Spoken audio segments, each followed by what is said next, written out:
Good evening, Wanderers. Before we get started tonight, I wanted to give another shout out to our newest subscribers. We now have 46 Spotify followers, and while Spotify doesn't provide follower information, please know that I see you and I'm grateful for your support. On YouTube, we also have 37 new subscribers, but keep in mind that I can only see your YouTube name if you've made your subscriptions public. So thank you to 25 of you, plus The Big Moki Show, Randy Hall, Brian Jacobs, Maverick62644, Wendell Alexander, Drake Albert, Vin, Randy Hall, Ajacia Smiley, Tor Adathan, Kim Dunn, and Gaming with Teddy. Now, Buzzsprout is the place to subscribe in order to receive extra episodes from Petra's Dark and Dreamy. Thank you to William Tremblay, our longest standing supporter of the show, and William Stevens. And if you'd like to get perks and extra episodes, be sure to check out Buzzsprout and see whether you would like to subscribe to support the podcast. We don't have many subscribers on Buzzsprout, but the good news is that I haven't quite figured out what extras I'd like to do for you guys. Feel free to send me a message to give me some ideas, and know that perks are on the way. Welcome, Wanderers of the Night, to Petra's Dark and Dreamy, where shadows dance and dreams drift through the twilight. I'm Petra, your guide through this realm where the boundaries of reality blur and the mystical becomes tangible. Tonight, we plunge into the depths of the unknown, exploring stories that shimmer in the darkness and ideas that echo through the silence. So find a cozy nook, let the world outside fade away, and prepare to embark on a journey where the night is always young and the dreams are endlessly alluring. Are you ready to embrace the dark and the dreamy? Then let's begin.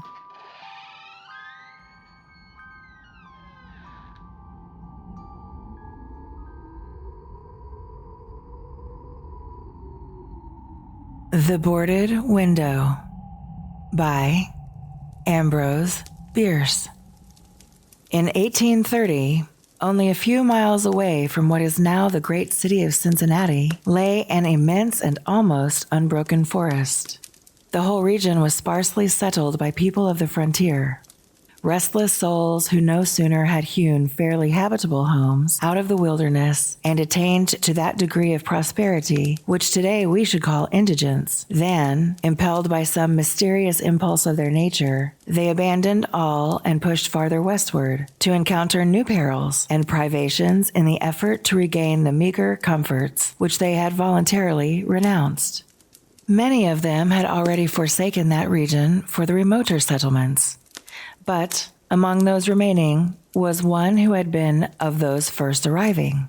He lived alone in a house of logs, surrounded on all sides by the great forest, of whose gloom and silence he seemed a part, for no one had ever known him to smile nor speak a needless word.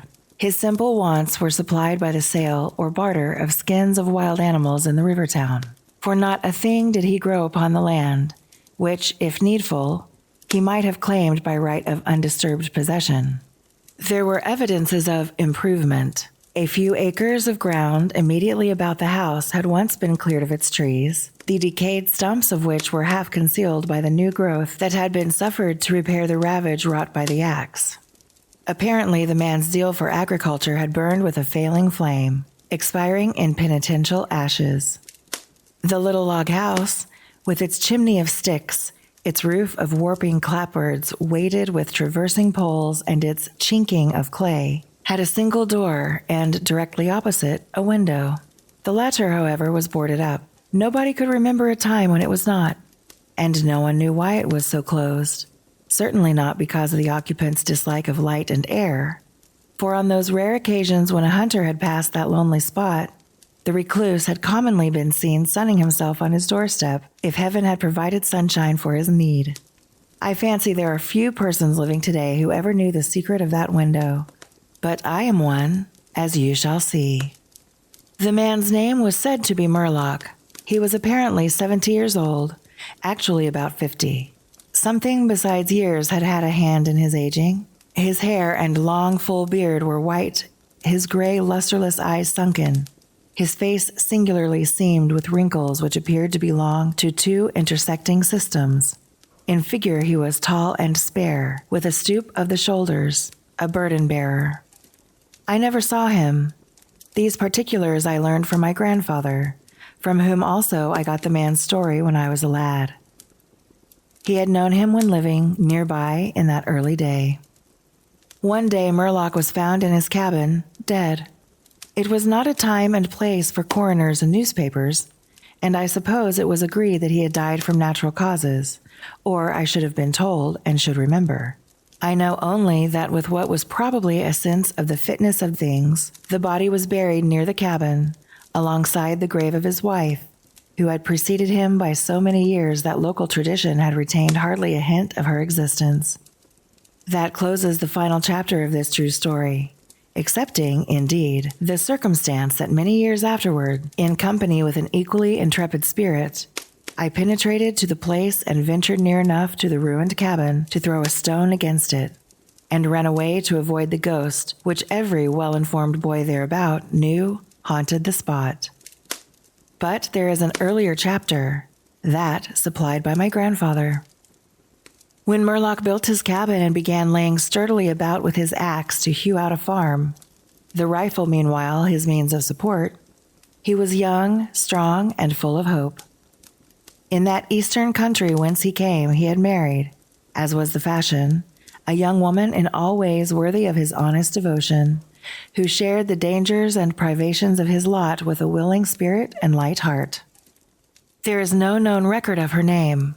Of her charms of mind and person, tradition is silent, and the doubter is at liberty to entertain his doubt. But God forbid that I should share it. Of their affection and happiness there is abundant assurance in every added day of the man's widowed life. For what but the magnetism of a blessed memory could have chained that venturesome spirit to a lot like that? One day Murlock returned from gunning in a distant part of the forest to find his wife prostrate with fever and delirious. There was no physician within miles, no neighbor, nor was she in a condition to be left to summon help. So he set about the task of nursing her back to health, but at the end of the third day she fell into unconsciousness, arid so passed away, apparently, with never a gleam of returning reason. From what we know of a nature like his, we may venture to sketch in some of the details of the outline picture drawn by my grandfather. When convinced that she was dead, Murlock had sense enough to remember that the dead must be prepared for burial. In performance of this sacred duty, he blundered now and again, did certain things incorrectly, and others which he did correctly were done over and over. His occasional failures to accomplish some simple and ordinary act filled him with astonishment, like that of a drunken man who wonders at the suspension of familiar natural laws. He was surprised, too, that he did not weep, surprised and a little ashamed. Surely it is unkind not to weep for the dead. "Tomorrow," he said aloud, "I shall have to make a coffin arid, dig the grave, and then I shall miss her when she is no longer in sight. But now, she is dead, of course, but it is all right. It must be all right somehow. Things cannot be so bad as they seem." He stood over the body in the fading light, adjusting the hair and putting the finishing touches to the simple toilet, doing all mechanically with soulless care. And still, through his consciousness ran an undersense of conviction that all was right, that he should have her again as before, and everything explained. He had had no experience in grief. His capacity had not been enlarged by use. His heart could not contain it all, nor his imagination rightly conceive it. He did not know he was so hard struck. That knowledge would come later and never go. Grief is an artist of powers as various as the instruments upon which he plays his dirges for the dead, evoking from some the sharpest, shrillest notes, from others the low, grave chords that throb recurrent like the slow beating of a distant drum. Some natures it startles, some it stupefies. To one it comes like the stroke of an arrow, stinging all the sensibilities to a keener life. To another, as the blow of a bludgeon, which in crushing benumbs. We may conceive Murlock to have been that way affected, for, And here we are upon surer ground than that of conjecture. No sooner had he finished his pious work than, sinking into a chair by the side of the table upon which the body lay, and noting how white the profile showed in the deepening gloom, he laid his arms upon the table's edge and dropped his face into them, tearless and yet unutterably weary. At that moment came in through the open window a long wailing sound, like the cry of a lost child in the far deeps of the darkening woods. But the man did not move. Again, and nearer than before, sounded that unearthly cry upon his failing sense. Perhaps it was a wild beast. Perhaps it was a dream. For Murlock was asleep. Some hours later, as it afterward appeared, this unfaithful watcher awoke, and lifting his head from his arms intently listened. He knew not why. There in the black darkness by the side of the dead, recalling all without a shock, he strained his eyes to see. He knew not what. His senses were all alert, his breath was suspended, his blood had stilled its tides as if to assist the silence. Who, what, had waked him, and where was it? Suddenly the table shook beneath his arms, and at the same moment he heard, or fancied that he heard, a light, soft step. Another. Sounds, as of bare feet upon the floor. He was terrified beyond the power to cry out or move. Perforce he waited there in the darkness, through seeming centuries of dread, as one may know, yet live to tell. He tried vainly to speak the dead woman's name, vainly to stretch forth his hand across the table to learn if she were there. His throat was powerless, his arms and hands were like lead. Then occurred something most frightful. Some heavy body seemed hurled against the table, with an impetus that pushed it against his breast so sharply as nearly to overthrow him. And at the same instant he heard and felt the fall of something upon the floor, with so violent a thump that the whole house was shaken by the impact. A scuffling ensued, and a confusion of sounds impossible to describe. Murlock had risen to his feet. Fear had by excess forfeited control of his faculties. He flung his hands upon the table. Nothing was there. There is a point at which terror may turn to madness, and madness incites to action. With no definite intent, from no motive but the wayward impulse of a madman, Murlock sprang to the wall, with a little groping seized his loaded rifle, and without aim discharged it. By the flash which lit up the room with a vivid illumination, he saw an enormous panther dragging the dead woman toward the window, its teeth fixed in her throat. Then there were darkness, blacker than before, and silence. And when he returned to consciousness, the sun was high and the wood vocal with songs of birds. The body lay near the window, where the beast had left it when frightened away by the flash and report of the rifle. The clothing was deranged, the long hair in disorder, the limbs lay anyhow. From the throat, dreadfully lacerated, had issued a pool of blood not yet entirely coagulated. The ribbon with which he had bound the wrists was broken. The hands were tightly clenched. Between the teeth was a fragment of the animal's ear.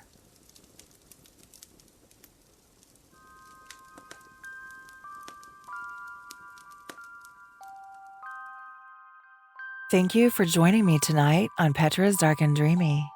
Be sure to like, follow, and subscribe to show your support for the show. If you are one of the first 100 subscribers, you can request your favorite literature read by me, Petra. Also, please leave a review on your favorite podcast platform or on YouTube, wherever you happen to watch.